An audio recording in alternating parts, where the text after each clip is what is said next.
ദൃശ്യം 3യുടെ 350 കോടി pre business നേട്ടം മലയാള സിനിമയുടെ വളർച്ചയുടെ അടയാളം. മോഹൻലാൽ, ജീത്തു ജോസഫ് കൂട്ടുകെട്ടിൽ ഒരുങ്ങുന്ന ദൃശ്യം 3 ചിത്രീകരണം പൂർത്തിയാകും മുമ്പ് തന്നെ 350 കോടി രൂപയുടെ പ്രീ ബിസിനസ് നേടിയെന്ന നിർമ്മാതാവ് എം രഞ്ജിത്തിന്റെ വെളിപ്പെടുത്തൽ ഇന്ത്യൻ സിനിമാ വ്യവസായത്തിൽ ഒരു പുതിയ ചരിത്രം എഴുതുകയാണ്. ഒരു ഇന്ത്യൻ റീജിയണൽ ഭാഷാ ചിത്രം നിർമ്മാണത്തിലിരിക്കെ ഇത്രയും വലിയൊരു വരുമാനം നേടുന്നത് ഇതാദ്യമാണ്. ഈ അപൂർവ നേട്ടം മലയാള സിനിമയുടെ വർദ്ധിച്ചു വരുന്ന ആഗോള മൂല്യത്തെയും സ്വീകാര്യതയും അടയാളപ്പെടുത്തുന്നു. മലയാള സിനിമയ്ക്ക് ലഭിച്ച ഏറ്റവും വലിയ പ്രീ റിലീസ് ബിസിനസ് ആണിത്. ഈ നേട്ടം മുൻപ് റെക്കോർഡ് നേടിയ മലയാള ചിത്രങ്ങളുടെ മൊത്തം തിയേറ്റർ കളക്ഷനേക്കാൾ കൂടുതലാണ് എന്നത് ശ്രദ്ധേയമാകുന്നു. ഇതിലൂടെ ദൃശ്യം ഫ്രാഞ്ചൈസി മലയാളത്തിലെ ഏറ്റവും വലിയ വാണിജ്യ എന്റർടൈനർ എന്ന പദവി ഉറപ്പിക്കുന്നു. ഈ വലിയ ഡീലുകൾ ചിത്രത്തിന്റെ തിയേറ്റർ, വിദേശ ഡിജിറ്റൽ അവകാശങ്ങൾ ഒരുമിച്ച് വിറ്റഴിച്ചതിലൂടെയാണ് സാധ്യമായത്. ഹിന്ദി പതിപ്പിന്റെ നിർമ്മാതാക്കളായ പനോരമ സ്റ്റുഡിയോസ് ഉൾപ്പെടെയുള്ളവർ ഈ വലിയ ബിസിനസ് ഇടപാടിൽ പങ്കാളികളായിട്ടുണ്ട്. മോഹൻലാൽ അവതരിപ്പിക്കുന്ന ജോർജ് കുട്ടി എന്ന സാധാരണക്കാരന്റെ അസാധാരണ ബുദ്ധി പ്രേക്ഷകർക്കിടയിൽ ഉണ്ടാക്കിയ സ്വാധീനം വളരെ വലുതാണ്. ഓരോ ഭാഗവും അവസാനിക്കുമ്പോൾ അടുത്ത ഭാഗത്തിൽ ജോർജ് കുട്ടി എങ്ങനെ രക്ഷപ്പെടുമെന്ന് അറിയുവാനുള്ള ആകാംക്ഷയാണ് ഈ ഫ്രാഞ്ചൈസിയുടെ ജീവൻ. ദൃശ്യം 1, ദൃശ്യം 2 എന്നീ ചിത്രങ്ങൾ ഹിന്ദി, തമിഴ്, തെലുങ്ക്, കന്നഡ, സിംഹളീസ്, ചൈനീസ് ഭാഷകളിലേക്ക് വരെ റീമേക്ക് ചെയ്യപ്പെടുകയും അവിടെയെല്ലാം വലിയ വാണിജ്യ വിജയം നേടുകയും ചെയ്തു. ഈ ആഗോള പ്രശസ്തി ദൃശ്യം 3ക്ക് അന്താരാഷ്ട്ര വിപണിയിൽ വലിയ ഡിമാൻഡ് സൃഷ്ടിക്കാൻ കാരണമായി.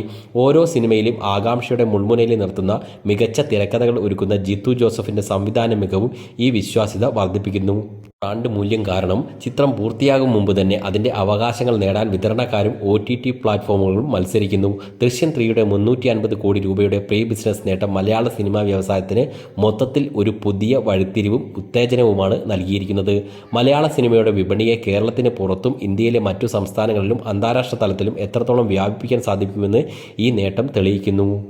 ഈ 350 കോടി എന്നത് ഒരു റെക്കോർഡ് പ്രീ ബിസിനസ് ആണെന്നിരിക്കലും മലയാളത്തിൽ റിലീസ് ചെയ്യുന്ന ഭൂരിഭാഗം ചിത്രങ്ങളും നിർമ്മാണ ചെലവ് പോലും തിരിച്ചു പിടിക്കാതെ പരാജയപ്പെടുന്നുണ്ടെന്ന വസ്തുത നിലനിൽക്കുന്നു. അതിനാൽ ദൃശ്യം 3ന്റെ വിജയം ഒരു അപവാദം മാത്രമായി തുടരാതെ മറ്റു നല്ല സിനിമകൾക്കും സമാനമായ വലിയ വിപണി സാധ്യതകൾ ലഭിക്കുന്ന ഒരു സാഹചര്യം ഉണ്ടാകേണ്ടതുണ്ട്.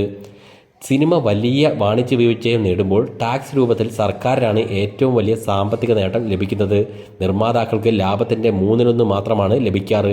ആയതിനാൽ സിനിമാ വ്യവസായത്തിന് കൂടുതൽ ആനുകൂല്യങ്ങൾ ലഭിക്കുകയും വിജയകരമായ സിനിമകളുടെ എണ്ണം വർദ്ധിക്കുകയും ചെയ്യേണ്ടത് ഈ മേഖലയുടെ സുസ്ഥിരമായ വളർച്ചയ്ക്ക് അനിവാര്യമാണ്.